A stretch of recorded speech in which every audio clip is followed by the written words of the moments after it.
Guys today என்ன ஸ்பெஷல்னு வந்து பார்த்தீங்கன்னாக்கா நான் வெஜிடேரியனில் எம்டி சால்னா வெஜ்ஜில் எப்படி வீட்டிலே ரெடி பண்ணலான்றதை பார்க்கலாம்.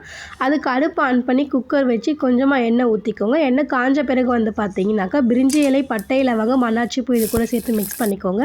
3லேருந்து 4 பச்சை மிளகா கூட ஆட் பண்ணிக்கோங்க. அது கூடவே வெங்காயத்தையும் நீட்டு வாக்கில் கட் பண்ணி எடுத்து வச்சுருக்கோம். இந்த மாதிரி நல்லா இது கூட மிக்ஸ் பண்ணி எடுத்துக்கோங்க. இந்த ஸ்டேஜில் வந்து பார்த்தீங்கன்னாக்கா இஞ்சி பூண்டு விழுதையும் இது கூட சேர்த்து நல்லா மிக்ஸ் பண்ணி இஞ்சி பூண்டு ஸ்மெல் போகிற அளவுக்கு நல்லா வதக்கி எடுத்துக்கோங்க. இது கூட வந்து பார்த்தீங்கன்னா நீட்டு வாக்கில் கட் பண்ணி எடுத்து வச்சுருக்க தக்காளி இது கூட ஆட் பண்ணிக்கோங்க. தக்காளி வதங்கிறதுக்கு தேவையான அளவு உப்பு இது கூட சேர்த்துக்கோங்க.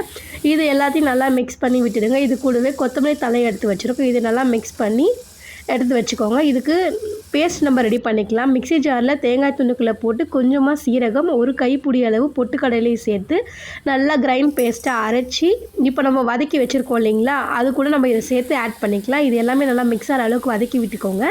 இது கூடவே தேவையான அளவு தண்ணி, மசாலா வந்து பார்த்தீங்கன்னாக்கா மஞ்சத்தூள், 2.5 ஸ்பூன் வந்து பார்த்திங்கன்னா மிளகாய்த்தூள் இது கூட ஆட் பண்ணியிருக்கேன். இதை நல்லாவும் இது கூட மிக்ஸ் பண்ணி கொஞ்சம் கொதிக்கி விட்டுடுங்க.